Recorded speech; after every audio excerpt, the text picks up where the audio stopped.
Have you ever tried to flush a problem so big down the drain that it ended up clogging everything else? In this video, I'm going to show you how I got one of my biggest life lessons, which is just being direct and not necessarily avoiding confrontation, but dealing with issues head on. And I learned this from a rather shitty and precarious example.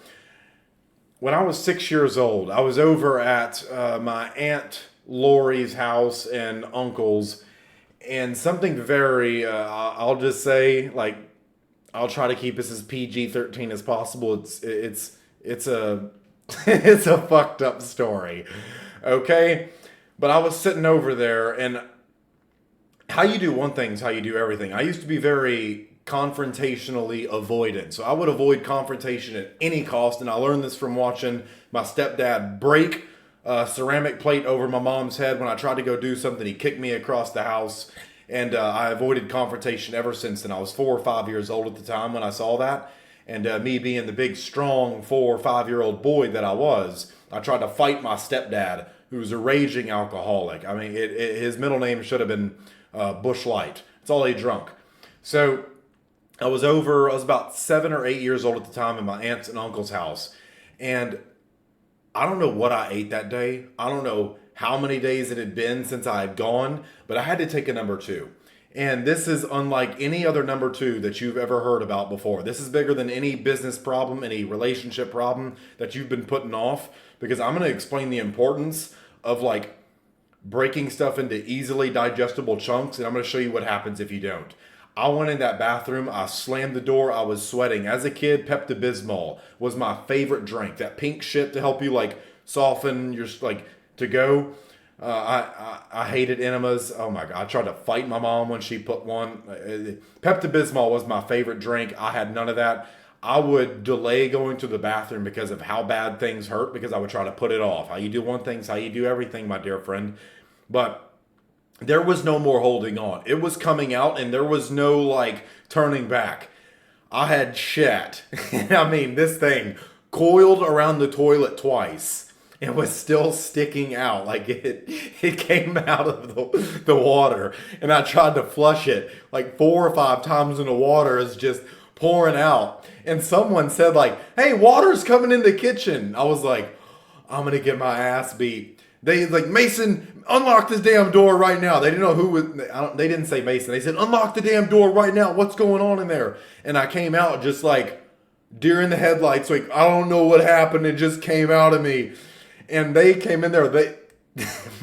I'll never forget the look on my uncle's face. He said, "Oh my God." They had to come in there with scissors and chop this thing up. And listen, that was not enough. That was not enough. They tried to flush it again, and water just kept coming out. They tried plunging it, everything. They ended up having to take the toilet off of the fucking ground, cutting the sill plate, like, and breaking it. This turd was longer than a fucking snake, okay? It coiled up. It was like Coke can thick. I don't know how that came out of a 7-year-old. I don't know what I ate. Okay, but that is what happens. I wanted to illustrate a very nasty little fucker that we tend to do, is we tend to avoid confrontation because of how it makes us feel. We avoid making the hard, shitty, stinky decisions because of how it makes us feel. And that's how most of us live our lives. We do things to make ourselves feel good rather than deal with the problem directly and head on. Okay, because that's just how we're wired as humans.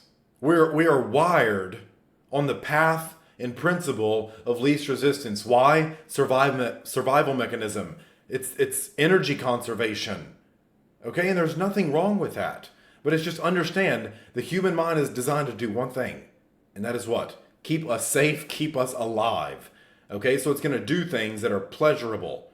All right, gives us pleasure.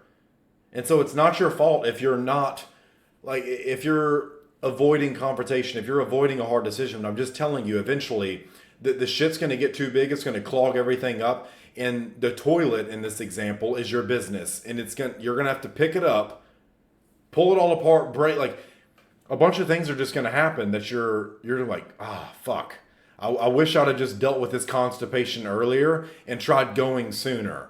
Okay, Shitting is not like going to the bathroom doing a number two is not fun, but we're humans and we got to do it. Just like in business, in relationships, we have to have some hard conversations. We have to do things that necessarily don't feel good at all the times. But I'm telling you, the longer you delay this, the bigger the turd's going to get. And I promise you, you don't want anyone coming into your life looking at your problem and saying, oh my God. It's not fun.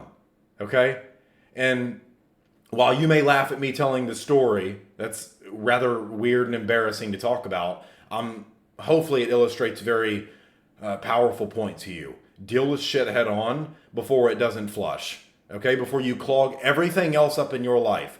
Like, before you fuck up every good relationship, every good business decision, every good customer that you have, make sure what you're sending down the toilet, make sure what you're putting in the business can be ingested and digested properly. It can be flushed without clogging the whole fucking system. Okay? And so that's my challenge to you in this video. Whatever it is that you've been delaying, that you've been trying to build the constipation up and not go because it makes you feel good, not dealing with the risk right now, not dealing with the temporary pain, deal with it. Deal with it. Because if not, someone is going to come in your life that you really love, you really respect, you really care about. And when they see how big your problem is, most people are not like family. They're not going to say, well, we got to take the toilet off and cut this fucker up with scissors because it's so goddamn big. Most people are just going to say, I'm out, not dealing with this shit. Literally. Okay? So, that's a story of how a snake clogged the toilet and why you should not let it happen in your business. So, hope you got something valuable out of that. If not, hopefully you at least got a good laugh at me. And I will see you in the next one, party people. Get out of here.